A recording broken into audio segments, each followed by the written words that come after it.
Good morning, students.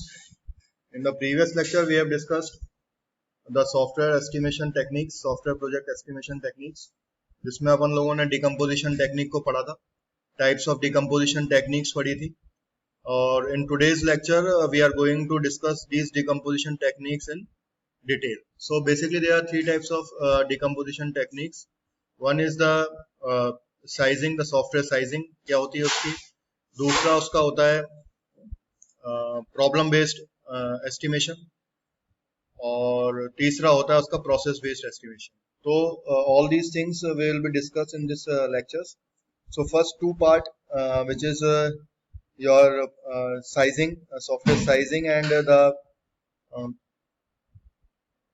estimation, the second part, that is a problem estimation, we are going to discuss in this lecture. So let's start this lecture. So first of all, we will be discussing first part, that is software sizing. So software sizing is nothing but the accuracy of the software project estimate is predicted on the following things. ठीक है, तो चार चीजें हैं, चार एक कह सकते हैं, चार बेसलाइंस हैं जिसके ऊपर प्रोजेक्ट एस्टिमेट्स को हम सॉफ्टवेयर प्रोजेक्ट को हम एस्टिमेट करेंगे. तो first one is the degree to which the planner has properly estimated the size of the product to B.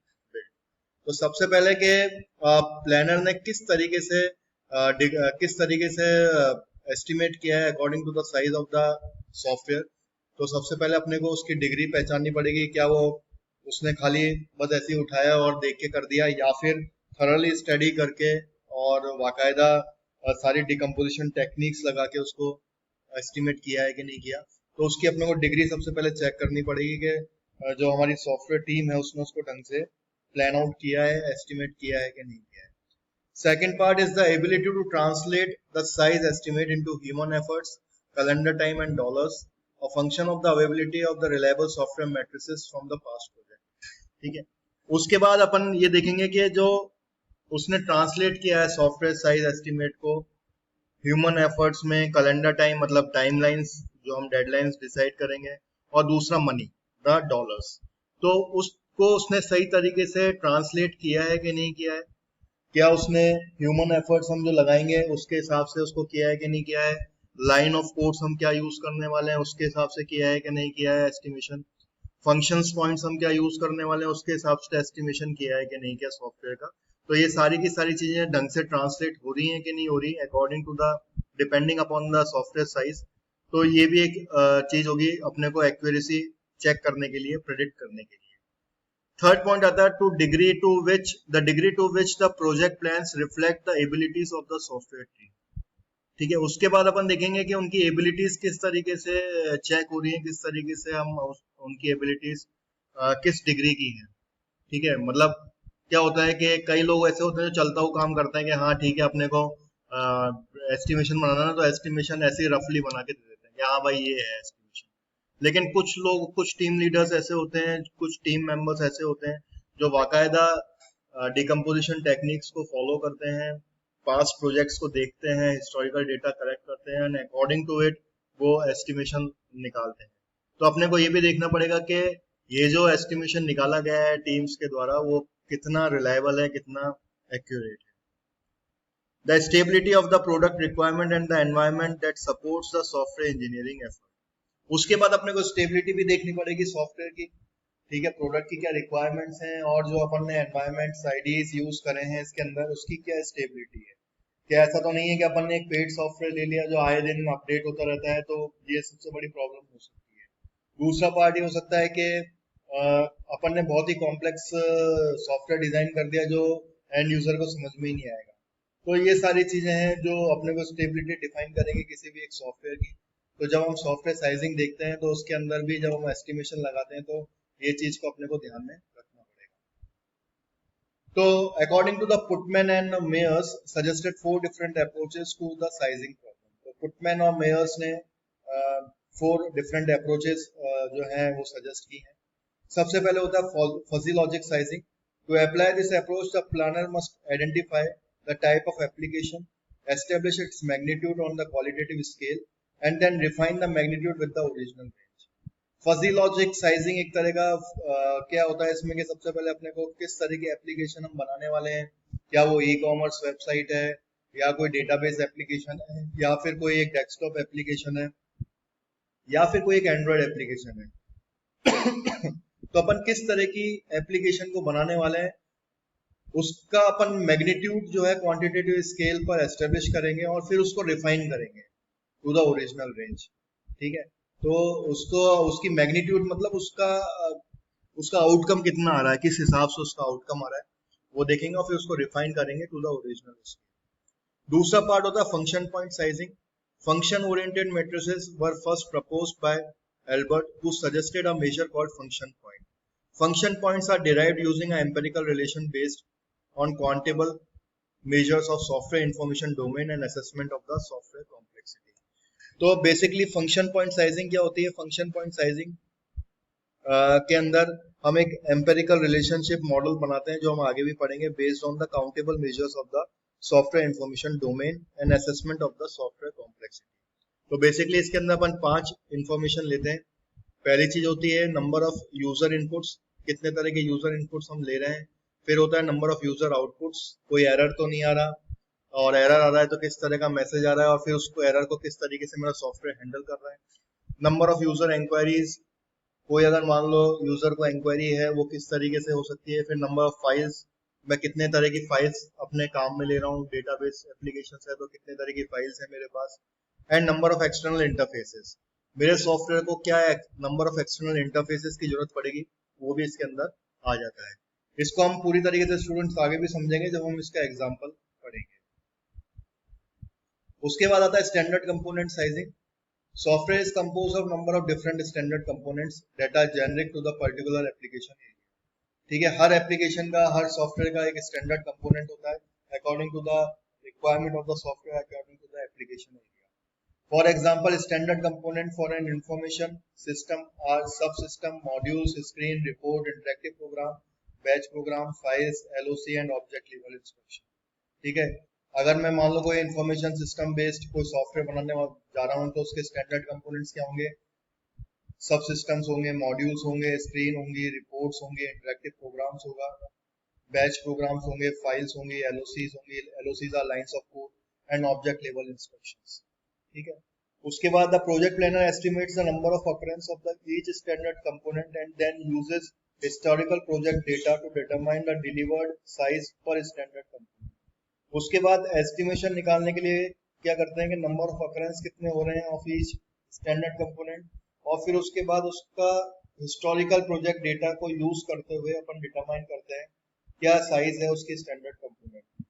ठीक है, तो अगर कोई अपन इंफॉर्मेशन बेस्ड कोई सॉफ्टवेयर बना रहे हैं जिसके अंदर स्क्रीन भी होगा, कुछ रिपोर्ट्स भी जनरेट होंगी, कुछ इंटरेक्टिव प्रोग्राम्स होंगे, फाइल्स होंगी, बट ऑब्वियस है लाइंस ऑफ कोड होंगे, तो वो किस हिसाब से अपन अपने हिस्टोरिकल डेटा को यूज करते हुए अपन एस्टिमेट लगा रहे हैं, तो ये मेरा क्या कहलाएगा? Standard component size. फिर उसके बाद आता है change sizing. This approach is used when a project encompasses the use of existing software that must be modified in some way as a part of project. The planner estimates the number and type, for example reuse, adding code, changing code, deleting code, and the modification that must be accomplished. Using a effort ratio for each type of change, the size of the change will be estimated. ये changing size जैसे इसका नाम है, it itself explains, मैं कोई भी change करता हूँ कोड्स के अंदर, कुछ मॉडिफाई करता हूँ, कोई भी चीज करता हूँ कोड्स के अंदर, सॉफ्टवेयर के अंदर, तो ये मेरा चेंज साइजिंग के अंदर ये मेरा कंपोनेंट आएगा। So these are the 4 components which are suggested by Putman and Mayers। ठीक है, now we will see the problem based estimation. ठीक है, अभी अपन ने डिकम्पोजिशन देख लिया था, now we will discuss the problem based estimation. LOC, that is a line of code, and the function point, which is also called as FP, data are used in 2 ways during software project estimation. पहला तो ये होता है कि as an estimation variable to size each element of the software. ठीक है, तो हर वेरिएबल को मैं size of each element of the software रखूंगा। And as a baseline matrices collect from the past project and use in the conjunction with the estimation variable to develop cost and effort projection. उसके बाद मैं पुराने projects को उठाऊंगा जो के similar होंगे और उनका एक बेसलाइन मैट्रिक्स बनाते हुए मैं अपने नए जो मेरे एस्टिमेशन वेरिएबल्स होंगे उनको डेवलप करूंगा और एफर्ट्स के प्रोजेक्शंस बनाऊंगा। इस हिसाब से अपन अपना एस्टिमेट कैलकुलेट करेंगे। LOC and function estimation are distinct estimation technique, yet both have number of characteristics in common. The project planner begins with bounded statement of the software scope. From this statement, and attempts to decompose software into problem function that can each be estimated individually. ठीक है, तो सबसे पहले क्या होगा, project planner begin करेगा bounded statement से जो कि सॉफ्टवेयर का स्कोप होगा, और इस स्टेटमेंट से वो क्या करेगा, डिकम्पोज करेगा सॉफ्टवेयर को into problem functions that can be estimated individually. फिर वो जब प्रॉब्लम फंक्शंस में डिकम्पोज हो जाएंगे उसके बाद वो इंडिविजुअली एस्टिमेटेड किए जा सकते हैं। LOC और FP बेसिकली मेरे एस्टिमेशन वेरिएबल्स हैं, is then estimated for each function. Alternatively, the planner may choose another component for sizing, such as class or objects, changes of business process effect. Baseline productivity matrices are then applied to the appropriate estimation variables and cost or effort for function is derived. Function estimates are combined to produce the overall estimate for the entire project. उसके बाद क्या होता है, baseline productivity matrices apply होती हैं for the appropriate estimation variable, जो कि estimation variable मेरे क्या है, LOC और FP, और उसके बाद कॉस्ट और एफर्ट फॉर फंक्शन को हम डिराइव करते हैं। उसके बाद हम इन सब फंक्शन एस्टिमेट्स को कंबाइन करते हैं और इसके बाद एक ओवरऑल एस्टिमेट निकलता है फॉर द एंटायर प्रोजेक्ट। तो बेसिकली क्या होता है कि हम सबसे पहले इसको डिकम्पोज कर लेते हैं हमारे प्रॉब्लम फंक्शंस के अंदर, हमारे वेरिएबल्स के अंदर, और फिर उनको इंडिविजुअली एस्टिमेट करते हैं और फिर उन सबको एक साथ मिला के overall estimate of the entire project को डेवलप किया जाता है। In general LOC and FP averages should be computed by project domain, that is project should be grouped by team size, application area, complexity and other relevant parameters. Local domain average should be computed. When a new project is estimated, it should first be allocated to the domain and then appropriate domain average for productivity should be used in generating the estimate. ठीक है, तो by going through this theory we can able to understand कि जो project होते हैं वो group किए जाते हैं टीम साइज में, एप्लीकेशन एरिया में, कॉम्प्लेक्सिटीज में और अदर रेलिवेंट पैरामीटर्स में। कुछ लोकल डोमेन एवरेजेस निकाले जाते हैं और फिर उसके बाद जो नया प्रोजेक्ट है उसको एस्टिमेट किया जाता है। कैसे किया जाता है, it should first be allocated to the domain, domain को एलोकेट करते हैं, then appropriate domain average for productivity and should be used in generating the estimate.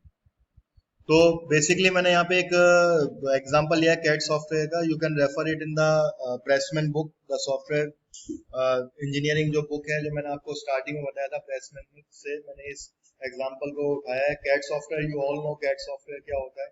तो बेसिकली मैंने दो एग्जांपल लिए, एक तो LOC बेस्ड एस्टिमेशन किया है और दूसरा मैंने FP बेस्ड एस्टिमेशन किया है।